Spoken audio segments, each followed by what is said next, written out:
عليكم ورحمة الله وبركاته، مرحبا بكم في القناة وألف مرحبا. اليوم نقدم لكم سمنية ديال الفران كتجي هائلة زوينة بزاف، ما غنشكرهاش لكم صراحة. تابعوا معايا الفيديو للآخر وغتأكدوا غتشوفوا أنها هائلة جدا جدا.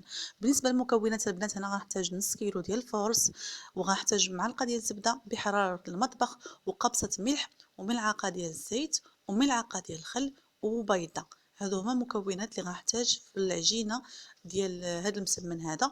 وما نساوش كاس ديال الحليب، حليب بارد عادي، الحليب باش غنجمعوا هاد العجينه هذه. يعني مكونات بسيطه وصراحه كتجي لذيذه بزاف بزاف، خاصكم تجربوها. كنجمعوا العجينه ديالتنا، كنبسبسوها في الاول مع ديك الزبده مع المليحه، ومن بعد كنضيفوا الزيت والخل. وبالنسبه للخل البنات ضروري ضيفوه تيجي زوين وتحيد ديك الزفوره ديال البيض. ومن بعد العجينه ديالتنا ما جمعناها كندلكوها واحد شويه، غير شويه ماشي بزاف، وتنحاولوا نديروا واحد الحربل طويل. هذاك الحربل غنقطعوه قطع متساويه، وهما اللي غنشكلوا بهم كويرات اللي غيكونوا وريقات اولا بحال شكل ديال لي فوي ديال هذيك المسمنيه. كتجي في حقيقه هائله. كيف كتشوفوا معايا انا درت كبيرات صغيورين، نتوما ديروا اللي بغيتوا. ممكن ديروا بزاف، ممكن ديروا شويه، ولكن كل ما كانوا بزاف تيكونوا زوينين في الحقيقه. حنا غنحتاجوهم شويه بزاف. المهم هذه الكميه انا اللي استعملت. كيف شفتوا غنخليهم يرتاحوا واحد شويه وغنرجع ليهم فيما بعد.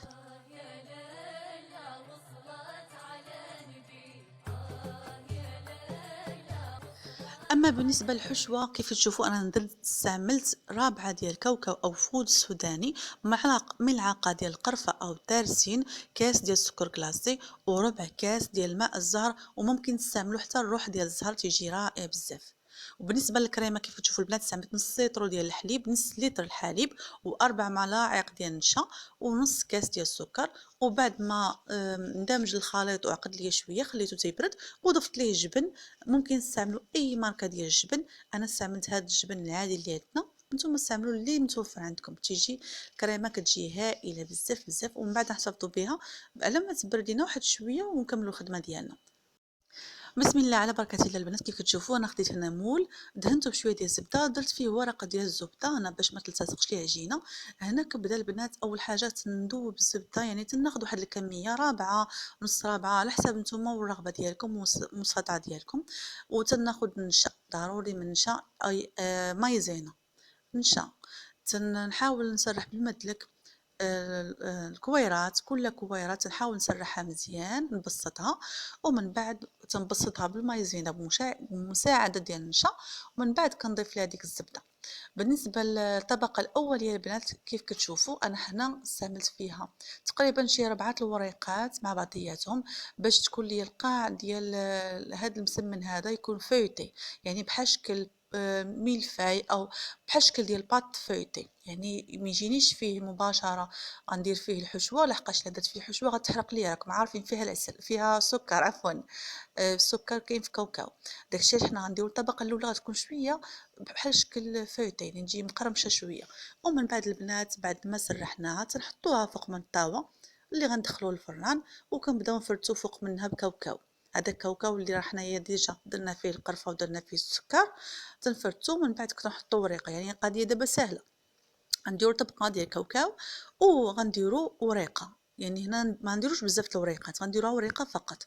تنديرو كاوكاو، ومن بعد كنسرحوا وريقه اخرى تنحطوها فوق منه، تندهنوها بشويه ديال الزبده، وتنديروا ثاني وحده اخرى من الفوق وهي غاده. نفس الطريقه تنستمروا حتى كنكملوا النصف ديال الكميه ديال العجينه او الكويرات اللي عندنا، يعني غنديروا النصف. ومن بعد غنضيفوا الكريمه. كيف شفتوا انا ضفت الكريمه، وغنسد الكريمه بورقه، يعني بكويره غنسرحها وغنحطها فوق منها مباشره، ما غاديش ندير كاوكاو فوق منها. ومن بعد غنستمر حتى نكمل الكميه اللي عندي ديال الكاوكاو مع الكبيرات اللي راه نسرحهم بمايزينا.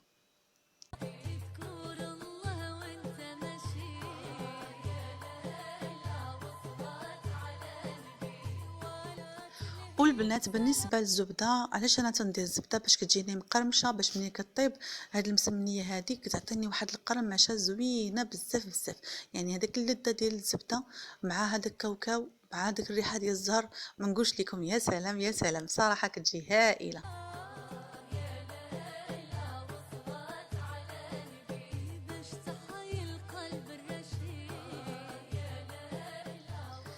كيف تشوفوا معايا البنات أنا هنا كملت الكمية اللي عندي كاملة ديال الوريقات أو ديال الكويرات.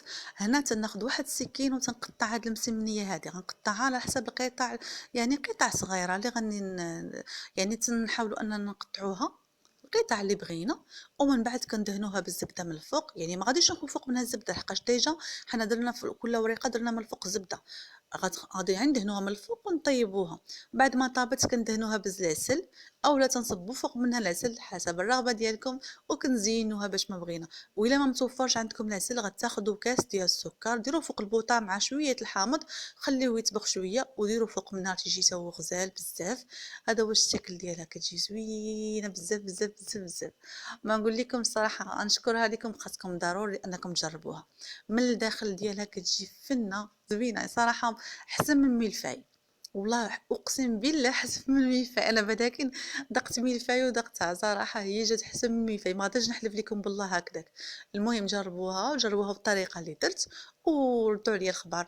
راسلوني في لي كومونتير، كتبوا لي الراي ديالكم فيها، وبارطاجيو هاد المسمنيه مع احبابكم وصحابكم وما عزاز عليكم. ونتمنى انها تكون عجباتكم. من الداخل تجي فيها كريمه زوينه. غير واحد النقطه، ما تقطعوهاش وهي سخونه، خليوها حتى تبرد شويه عاد باش قطعوها. الا قطعتوها وهي سخونه هذيك الكريمه اللي لداخل غتبقى تسيح، يعني خليو واحد ساعه المكانه عاد باش قطعوها.